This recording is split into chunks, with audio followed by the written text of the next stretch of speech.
북정을 제거하고 백성을 구하자!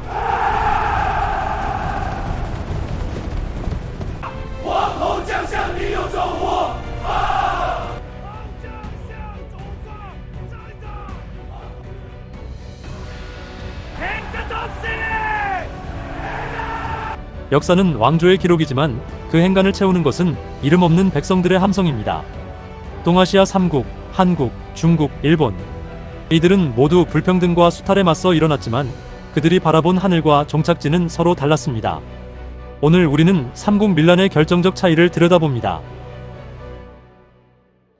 중국의 밀란은 언제나 천명을 묻는 것으로 시작되었습니다. 하늘의 뜻이 다했다면 농민도 황제가 될 수 있다는 역성혁명의 논리입니다. 진나라를 무너뜨린 진승호광의 난부터 명나라를 세운 주원장까지 중국의 밀란은 단순한 저항을 넘어 새로운 국가의 탄생을 목표로 했습니다. 수백만 명의 군세가 대륙을 뒤덮고 왕조의 명운을 끊어놓는 것, 그것이 대륙의 밀란이 가진 스케일이었습니다. 반면 한국의 밀란은 비정상의 정상화에 가까웠습니다. 강력한 중앙집권 체제 아래에서 백성들은 국왕의 권위를 부정하기보다 왕의 눈과 귀를 가리는 탐관오리의 처단에 집중했습니다. 홍경래의 난부터 동학농민혁명까지 그들의 구호는 체제 전복이 아닌 제폭구민이었습니다. 임금은 어지러야 하고 관리는 청렴해야 한다는 유교적 정의가 실현되지 않을 때 한국의 백성들은 스스로 정의의 집행자가 되어 일어났습니다. 일본의 밀란, 이키는 매우 실용적이고 계약적이었습니다. 그들은 세상을 뒤집으려 하기보다 영주와의 협상 테이블을 차리기 위해 무력을 사용했습니다. 참가자들이 서약서를 태운 재를 물에 타 마시는 이치미 신슈 의식은 수평적 연대의 상징이었습니다. 세금을 깎아달라, 빚을 탕감해달라. 목표가 달성되면 그들은 미련 없이 일상으로 돌아갔습니다.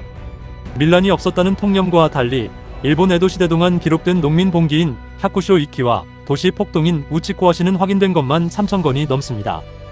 단순 계산으로도 1년에 최소 10건 이상의 크고 작은 봉기가 일본 전역에서 일어났습니다. 단순히 소리를 높이는 수준이 아니라 관할을 습격하고 영주의 성을 포위하거나 조세 기록을 불태우는 등 매우 격렬했습니다. 일본인들이 권위에 순종하는 것처럼 보이는 이유는 밀란의 목표가 달성되는 방식 때문입니다. 일본 농민들은 무작정 칼을 들기 전에 당당하게 요구안을 제출했습니다. 만약 영주가 이를 거부하면 다른 영지로 집단 도주하여 노동력을 끊어버리는 방식을 택했습니다.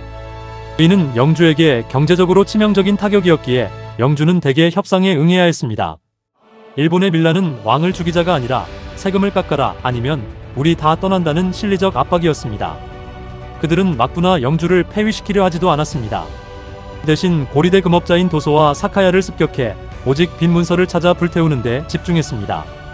요구가 수용되면 바로 일상으로 복귀했기 때문에 외부 관찰자에게는 체제에 순종하는 것처럼 비춰질 여지가 있었던 것입니다. 일본인은 순종적이다라는 이미지는 주로 두 가지 시기에 만들어진 전략적 프레임입니다. 메이지 정부는 천황 중심의 일사불란한 국가를 만들기 위해 과거의 저항 기록을 축소하고 충성스러운 신민 이미지를 강조했습니다. 2차 대전 패배 이후 일본의 고도성장을 설명하는 과정에서 조직에 순종하고 단결하는 일본인이라는 특성이 부각되면서 과거의 저항적인 민중사는 가려지게 되었습니다. 천명을 바꾸려 했던 중국, 정의를 바로잡으려 했던 한국, 자치의 권리를 주장했던 일본. 형태는 달랐지만 그 뿌리는 하나였습니다. 바로 인간답게 살 권리에 대한 갈망입니다. 이들의 함성은 오늘날 우리가 누리는 민주주의와 권리의 근간이 되었습니다.